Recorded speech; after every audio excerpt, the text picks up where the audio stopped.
నమస్కారం, welcome to I dream ధర్మ మార్గం కార్యక్రమానికి స్వాగతం. నేను మీ విజిత.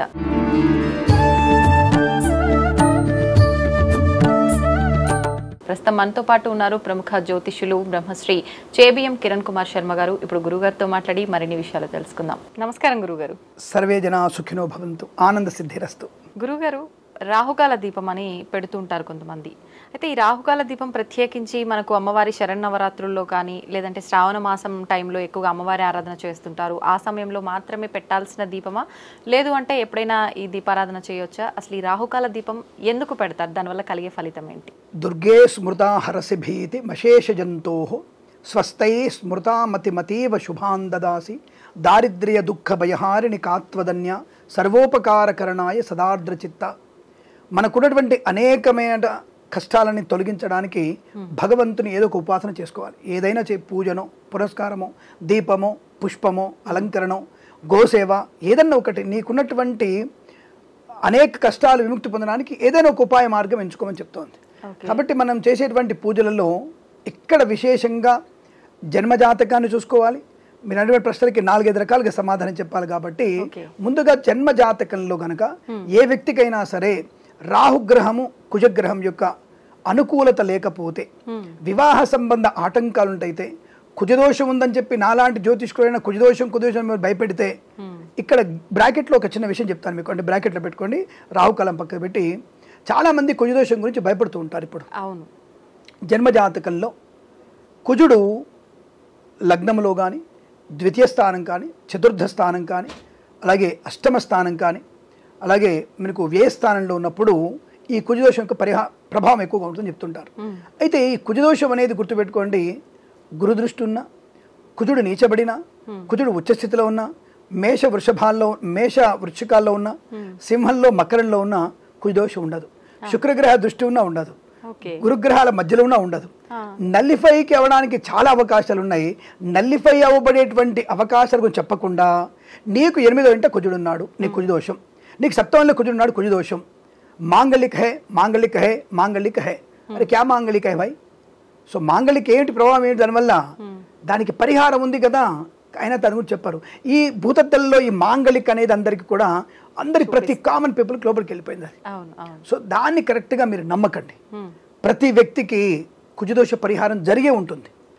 ప్రతి వ్యక్తికి గురు దృష్టో, కుజుడు ఉచ్చస్థితో, నీచస్థితో, ఇంకే రకమైన 2 శుభార్గల పొందడమో, ఏదో రకంగా కుజదోష నివారణ జరుగుతుంది ప్రతి వాళ్ళకి. 5% వరకు మాత్రం జరగదు. 5% వరకు మాత్రం జరగదు. దానికి పరిహారాలు చేసుకోవాలి. దీనిని మీరు భయపడి కుజదోషం గురించి టెన్షన్ పడకండి. బ్రాకెట్ క్లోజ్, ఆ విషయం పక్క పెట్టండి. ఇప్పుడు రాహుకాలంలోకి వద్దామా. ఇక రాహుకాలం ఎటువంటి కుజదోషం ఉన్నవాళ్ళు, జన్మజాతకంలో రాహు యొక్క ప్రభావం, కుజ ప్రభావం ఉన్నవాళ్ళు, వివాహాల ఆటంకాలు అవుతున్నవారు, సంతానలేమితో బాధపడుతున్నవారు, పిల్లలు పుట్టిన తర్వాత ఇప్పుడు చాలా ఇంపార్టెంట్, గత 2000 సంవత్సరం నుంచి 2010 సంవత్సరం నుంచి ఆటిజం అనేటువంటి ఒక వ్యాధి మన పిల్లల్ని చాలా బాధ పెడుతోంది. ప్రతి కుటుంబంలో మోర్ దెన్ 18%, ఇప్పుడు వచ్చేసింది మోర్ దెన్ 18% పిల్లలకి, మన ఫ్యామిలీలో ఒక వాళ్ళకి ఆటిజంతో బాధపడుతున్నారు. 18% ఇండియాలో ఇప్పుడు. 2010 తర్వాత 2002, 2010 మధ్యలో మీకు వచ్చినటువంటి ఆటిజం 3%.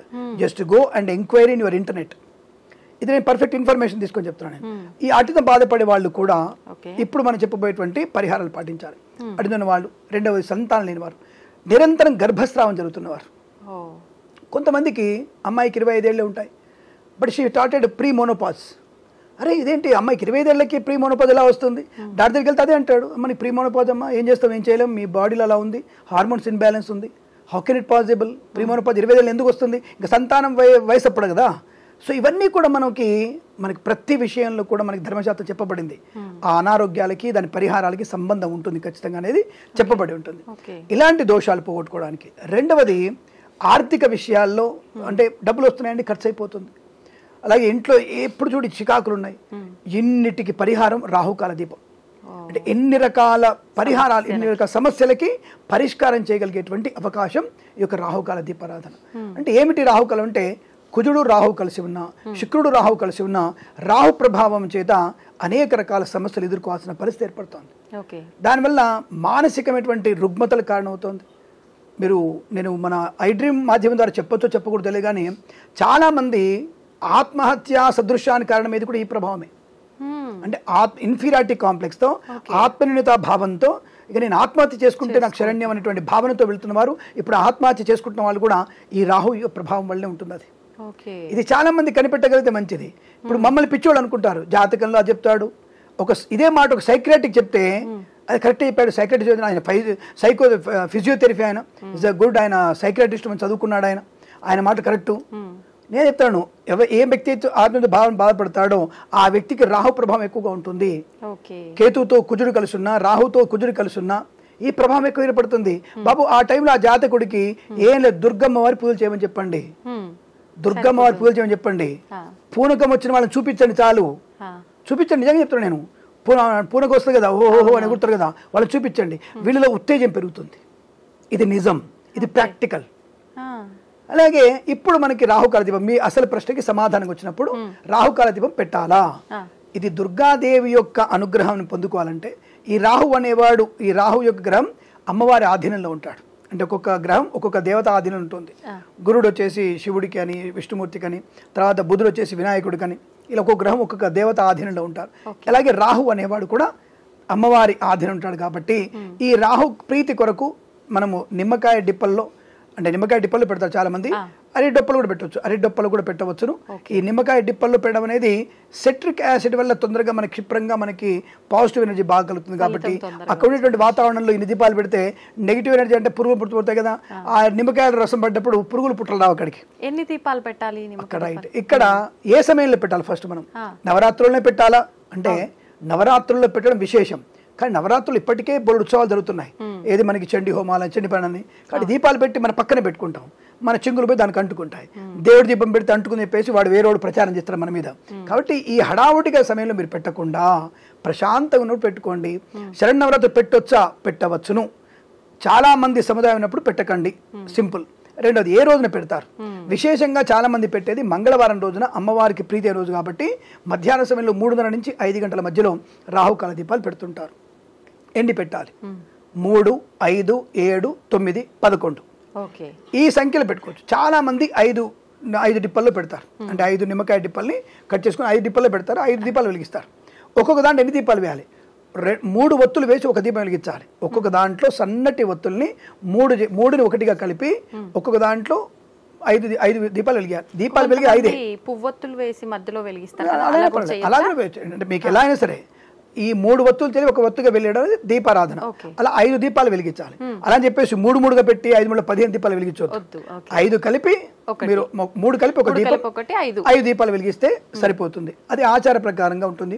ఒక్కొక్కరు ఏంటంటే 1వ వారం 1 అని, 3వ వారం 3 అని అలా పెంచుకుంటూ వెళ్తారు. అది మీ ఇష్టం. కానీ ఎక్కువ పెట్టడం వల్ల వేరే కూడా సదుపాయం ఉండాలిగా, వాళ్ళకు కూడా అవకాశం ఇవ్వాలిగా. కాబట్టి మనమే ఒక ప్లేట్లో ఒక చిన్న దీపాలు 5 దీపాలు పెట్టేసి అవి అమ్మవారికి దీపాలు చేసేసి అక్కడ రాహుకి, కేతు గ్రహాలకి, సర్పాలకి పూజ చేసి ఆ టైంలో అక్కడ దీపాలు వెలిగించి పెడతారు వాళ్ళు. ఇది రాహుకాల సమయంలో మంగళవారం ప్రశస్తంగా చేసుకుంటారు. మిగతా రోజు చేయకూడదా అంటే ప్రతిరోజు కూడా చేసుకోవచ్చు. ప్రతిరోజు రాహుకాలంలో కూడా మనం 2 దీపాలు వెలిగించండి చాలు, అంతకంటే ఎక్కువక్కర్లేదు. స్వామి దేవాలయంలో వెలిగించాలా? ఇది మరొక ప్రశ్న. అసలు అక్కరలేదు. దేవాలయంలో ఎందుకంటే దేవాలయంలో రాహుకాలం ఉంటుందా? మన ఇంటి దగ్గర రాహుకాలం ఉండదా? మన ఇంట్లో ఉండదా? కాబట్టి మన ఇంట్లో తులసి కోట దగ్గర కూడా రాహుకాల సమయంలో ప్రశాంతంగా మీరు 3 దీపాలు వెలిగించండి, ప్రశాంతంగా వెలిగించండి. 3 దీపాలు ఎందుకు స్వామి? ఇప్పుడు మళ్ళీ మీరు అడగాలి, 3 దీపాలు ఎందుకు పెట్టమన్నారు ఇప్పుడు టక్కన? రాహుకి అధిదేవత, ప్రత్యదేవత. కయానశ్చిత్రాభువదూతి సదావృత సకా కయాచిష్టయావృత ఆ యంగో పుష్టికి రక్రమీద ప్రదం. అంటే రాహుకి సర్పలైనటువంటి 2 దేవత, అధిదేవతలు ఉన్నాయి. అధిదేవత, ప్రత్యదేవత సహిత రాహుగ్రహానికి 3 దీపాలు పెట్టండి. తప్పకుండా అధిదేవత ప్రతిదేవత సంతోషపడతారుగా. ఇంట్లో పెట్టుకోవడమేగా, 3 దీపాలు పెట్టండి, నమస్కారం చేసుకోండి. ఇంత చలివిడి, ఇంత పెసరపప్పు నైవేద్యం పెట్టండి చాలా. ఇంకేం అక్కర్లేదు దానికి, ఇంకా మీరు ఏం చేయక్కర్లేదు. తులసి కొడదర పెట్టండి. ఆ తులసి అమ్మే దుర్గమ్మవారు, అక్కడే రాహుకేతులు ఉంటారు. అక్కడ మనం పెట్టడం వల్ల కూడా దేవాలయంలో పెట్టేటువంటి పుణ్యఫలితం ఎంత ఉంటుందో అక్కడ పెట్టిన అంత ఫలితం ఉంటుంది. అలా పెట్టడం వల్ల ఏమవుతుంది? ఇలా మీరు ఎన్ని వారాలు పెట్టాలి? 1, 3, 5, 7, 9, 11 అని చెప్పుకున్నాం. ఈ 11 వారాలు పెట్టిన తర్వాత మన ఇంట్లో వివాహ యోగ్యత కానీ, పిల్లల్లో ఆరోగ్య సంబంధించినటువంటి అనుకూలత కానీ, సంతాన యోగ్యత కానీ, అటుటువంటి పిల్లలకి తప్పకుండా సంపూర్ణ ఆరోగ్యవంతులుగా మారడం కానీ, వాక్చాతుర్యం పెరగడం కానీ, ఉద్యోగ లాభం కానీ, కడుపు పండడం కానీ, లాంటి అనేకమైనటువంటి శుభయోగాలు తప్పకుండా కలుగుతాయి. ఇది రాహుకాలం యొక్క ప్రశస్తి. రాహుగ్రహ దోషం పోవడానికి తప్పకుండా మీరు ఈ రాహుకాల సమయంలో దీపారాధన చేయడం ఉత్తమం, శుభప్రదం, ఆనందకరం. ఇప్పుడు ఇది తిథి ప్రకారంగా కూడా పెడతారా ఈ దీపం? ఏం లేదు, అసలు Only తిథి సంబంధం లేదు. ఇప్పుడు తిథి ప్రకారం మంగళవారం ఎందుకు వస్తుంది? అదే ఇప్పుడు మంగళవారం అనేది తిథితో సంబంధం ఉంది. అవును, అంటే మంగళవారం కొంతమంది తిథి ప్రకారంగా కూడా వాళ్ళ డేట్ ఆఫ్ బర్త్ ఎన్ని ఇయర్స్ దానికి తగ్గట్టుగా అన్ని దీపాలు అలా పెడుతుంటారని విన్నాను. అక్కడ మనకి అలాంటిది అనేది కూడా దానికి లెక్కలు అనేవి ఏం లేవు. ప్రారంభం చేసేటప్పుడు మంగళవారం ప్రారంభం చేస్తారు. ఓకే, మంగళవారం ప్రారంభం చేసేటప్పుడు ఇక తిథి ప్రకారం అవసరం లేదు మనకి. అంటే అక్కడ మీరు ఒకవేళ చూసుకోవడం మంచిదే దాని కదా. కానీ దేవుడి దగ్గరికి వెళ్తున్నప్పుడు ఇప్పుడు తిరుపతి వెంకన్న స్వామి దగ్గరికి అమావాస్య దర్శనంకి వెళ్ళొద్దా? మరి అమావాస్య రోజు 1,00,000 మంది ఉంటారు, పౌర్ణమి రోజు 1,00,000 మంది ఉంటారు, పాడ్యమి 1,00,000 మంది ఉంటారు. కాబట్టి ఎప్పుడైనా దర్శనం చేసుకుంటారు ఆయన. కాబట్టి మీరు ఏ సమయంలో వెళ్ళొచ్చు గుడి దేవాలయానికి, ఏ సమయంలో అంటే పెట్టవచ్చు. దానికి ఈ తిథి ప్రకారం ప్రారంభం అనేది ఏం లేదు. న్యూమరాలజికల్గా అస్సలు సంబంధం లేదు. అసలు న్యూమరాలజీకి రావుగా సంబంధం లేదు. దాని లింక్ పెట్టకండి దయచేసి. మీరు ఆ న్యూమరాలజీ కూడా కలపకండి. నూనె, ఆయిల్ ఏది యూజ్ చేయాలంటే? ఒకటి ఇక్కడ చెప్పబడింది అంటే మన శాస్త్రంలో తప్పకుండా ఆవు నెయ్యి ప్రశస్తం. ఆవు నెయ్యి ప్రతిసారి కూడా ఆవు నెయ్యి వాడాలి. సరే, ఇప్పుడు ఆవు నెయ్యి అంతా కల్తీమయం కాబట్టి నువ్వుల నూనె, కనీసం నువ్వుల నూనెతో పెడితే మంచిది. లేదంటే ఆవు నెయ్యితో ఆవు నెయ్యి మంచిది, లేదా నువ్వుల నూనె పెట్టుకోవడం మంచిది. ఓకే, ధన్యవాదాలండి, చాలా చక్కగా వివరించారు. సర్వే జనా సుఖినో భవంతు. నమస్కారం.